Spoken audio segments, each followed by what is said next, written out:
कोई ये चाहते हैं कि मैं अपने व्यक्तिगत आध्यात्मिक अनुभव सबके साथ शेयर करूं, बताऊं,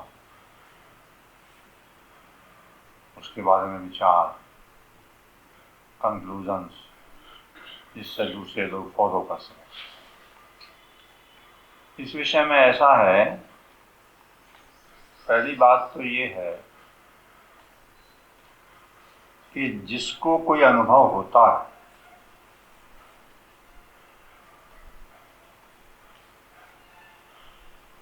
जिस समय जिस क्षण में वो अनुभव होता है उस समय विचार नहीं होता।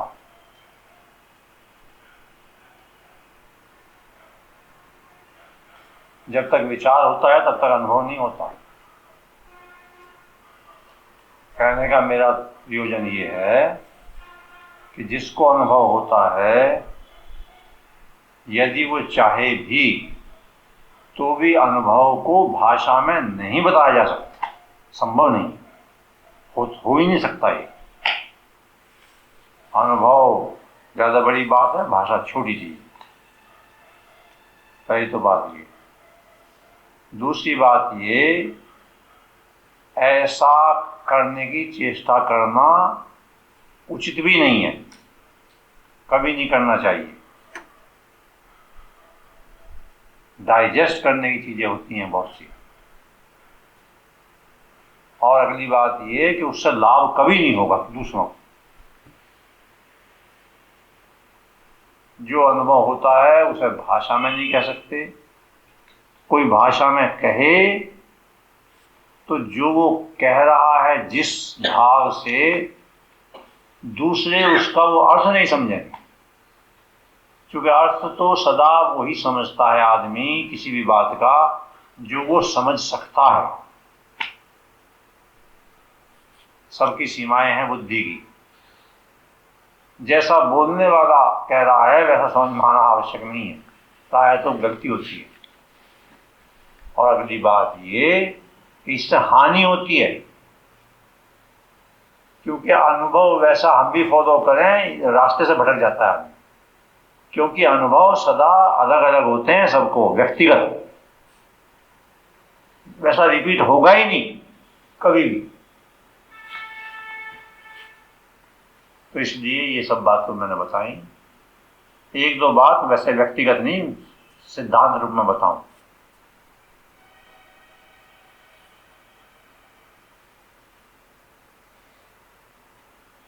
कुछ ऐसी बात जो मुझे भी जानने में काफी देर में आई। एक बात तो ये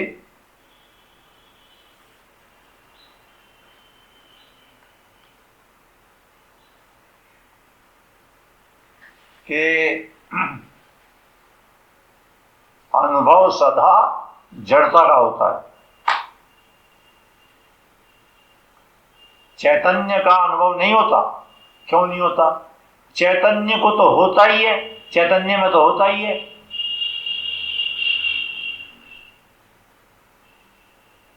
चैतन्य में जो होता है ये भी ठीक स्टेटमेंट नहीं है, मजबूरी में कहना पड़ रहा है। चैतन्य में तो कुछ भी नहीं होता। युगा क्यों है? हैं?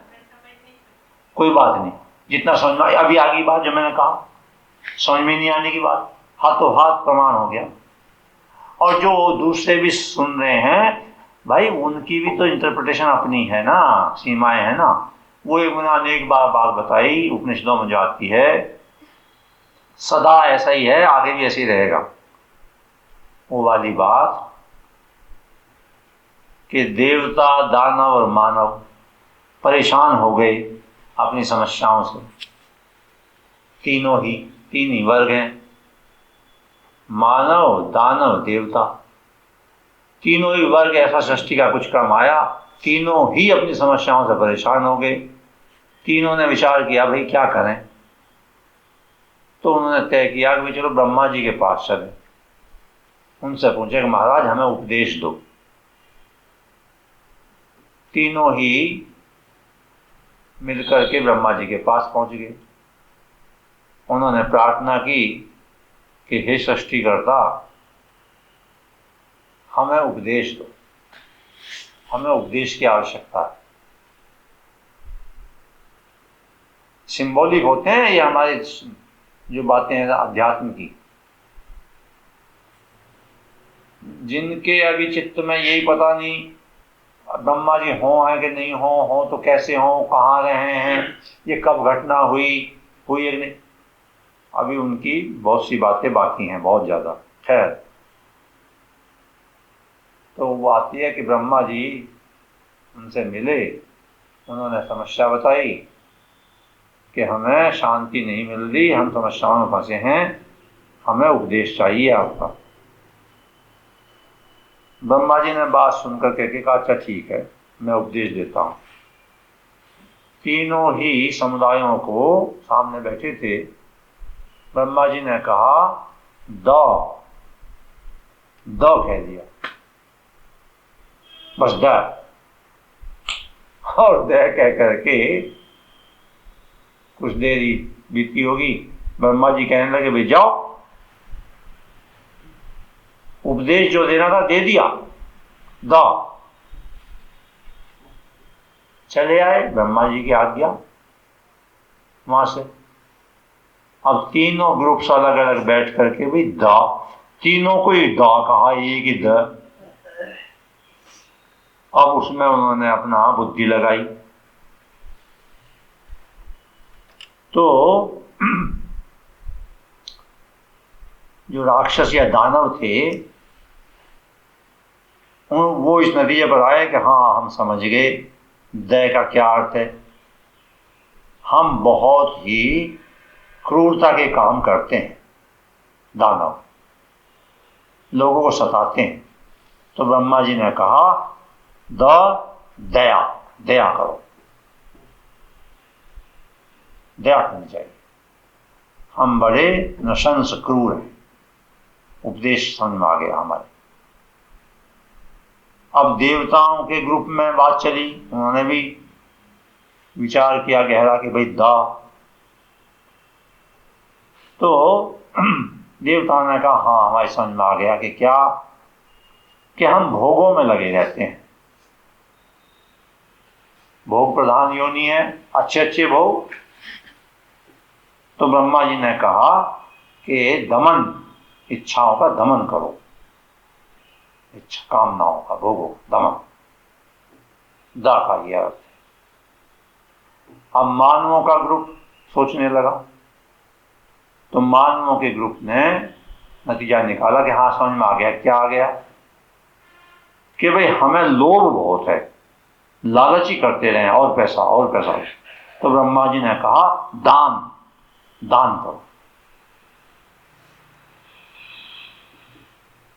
कहने का प्रयोजन ये है, किसी की भी बात सुन लो, कुछ भी इंटरप्रिटेशन तो ये इंस्ट्रूमेंट ही करेगा, व्यक्तिगत।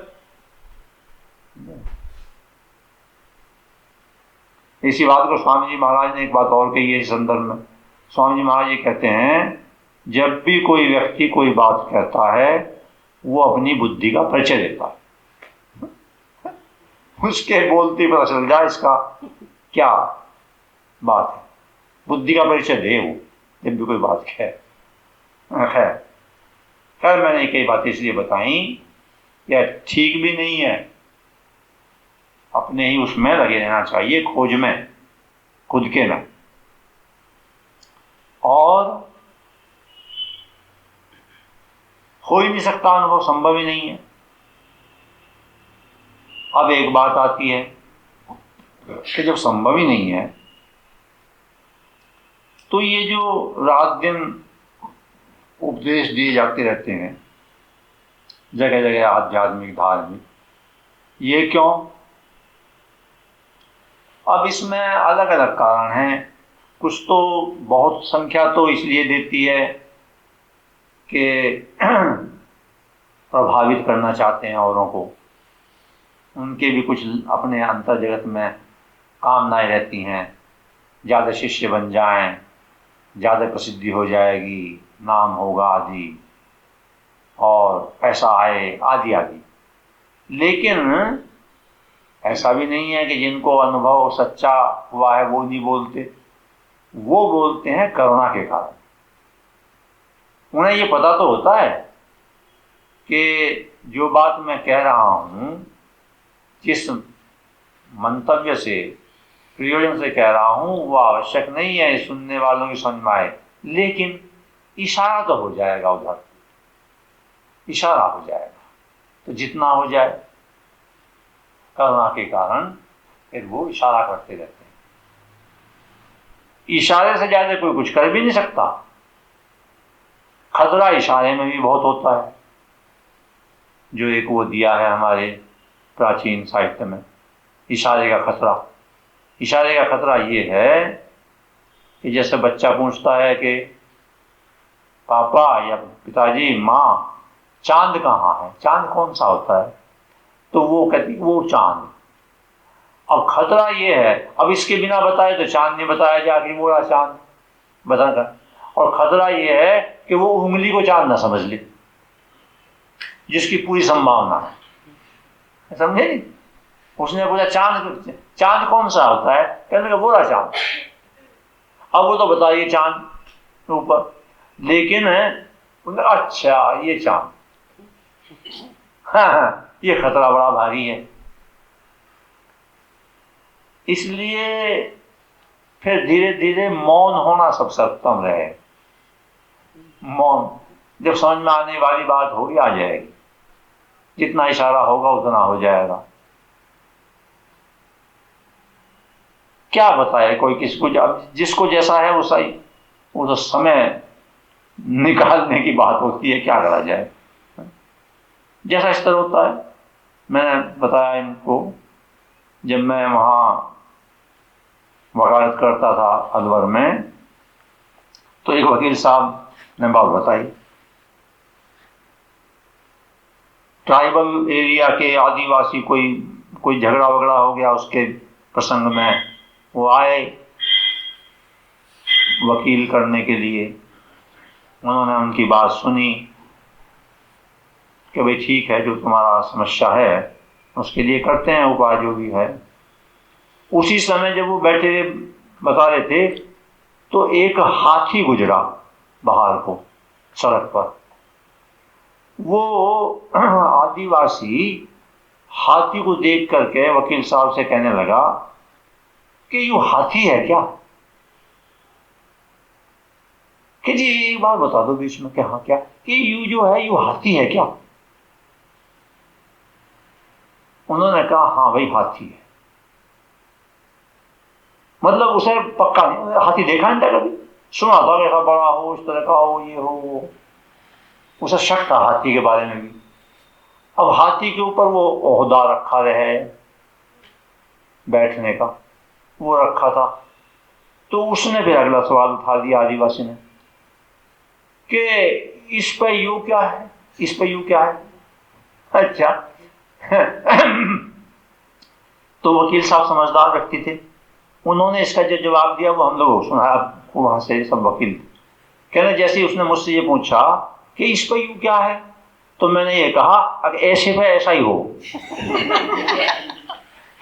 ऐसे पे ऐसा ही हो। अच्छा, सेटिस्फाई हो गया। जब तुझे हाथी का ही शक है, अगर यू हाथी है या ऊंट है या घोड़ा है, जब तुझे हाथी का ही पता नहीं, तो ओहदा बताना तो मुसीबत में पड़ना है। ओहदा कहाँ बने हैं, क्यों रखे हैं, वो तो किस्सा हो जाएगा, इधर शाम हो जाएगी, फिर समझ बात नहीं आने की। तो उन्होंने ये कहा, मैंने फिर उससे एकदम तुरंत ये कहा कि जी यू क्या, इसके ऊपर यू क्या है, कि ऐसे पे ऐसा ही हो ब्रह्मा जी का दे अर्थ लगाओ जा, ऐसे पे ऐसा ही हो कि ठीक। अच्छा वो सेटिस्फाई हो गया। अच्छा अच्छा हाँ ऐसे पे ऐसा ही हो। अच्छा खैर मैं थोड़ी बात इसलिए बताई, चलते चलो, कोशिश करते रहो।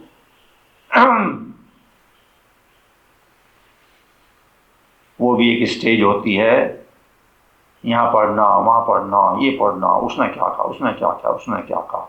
लेकिन एक ध्यान रखना, ये बहुत पढ़ना वो हो जाता है व्यसन, और रुकावट भी बन जा। फिर ये व्यसन कुछ भी बन जा।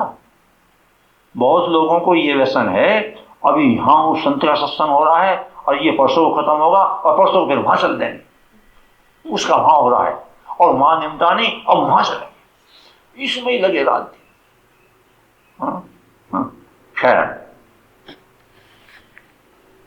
क्योंकि वो उचित भी नहीं है बात, जैसी यात्रा चल रही है, और जो लाभकारी और उचित है, पहले तो उस बात को ज्यादा लोग बता नहीं रहे, मेरे ख्याल में आजकल तो कम ही बता रहे हैं, और बताए भी तो वो कोई चलता चलाता नहीं है, बहुत कम चलते हैं, ऐसा तो नहीं है नहीं चले। मेरे अपने हिसाब से उचित ये है, जो मैं कई दफे वहाँ जयपुर में, अब तो नहीं, पर पहले आमतौर से मेरी स्वभाव था ऐसा, जब भी कोई बात पूछे, अच्छा प्रश्न तो ऊंचे से ऊंचे हो सकते हैं, खासतौर से हमारे देश में अगर केवल प्रश्नों में और जानकारी में जाओगे तो हर तीसरा आदमी ब्रह्मज्ञानी दिखाई देगा, हर ऐसी बात कह देगा, हाँ ये मतलब की बात यह है, व्यक्तिगत जीवन में क्या करता है तू, भोजन कैसे कमाता है, पैसा कितना है, कहां से आया है, उसका सदुपयोग कर रहे हो कि नहीं, और सेवा करते हो कि नहीं, और अपने को विशेष आदमी मानने का भ्रम दूर कर रहे हो कि नहीं, आदि आदि बातें ऐसी। अपनी आलोचना, अपने को देखना, जिसको संतों ने कहा है अंतर्मुखी वृत्ति। जब तक अंतर्मुखी वृत्ति नहीं होती, इन अच्छी पुस्तकों के पढ़ने का प्रयोजन भी अपनी अंतर्मुखी वृत्ति करना है, वो अपने में देखना है। खैर, थोड़ी बात मेरे चित्त में आई, भगवान का स्मरण करके मैंने कह दिया, जो भी है उसमें से जितनी जिसको जैसे वो ठीक ही है, क्योंकि थोड़ा जितना पता चला, रहेगी तो हर बात ब्रह्मा जी का दया। अच्छा, चलो।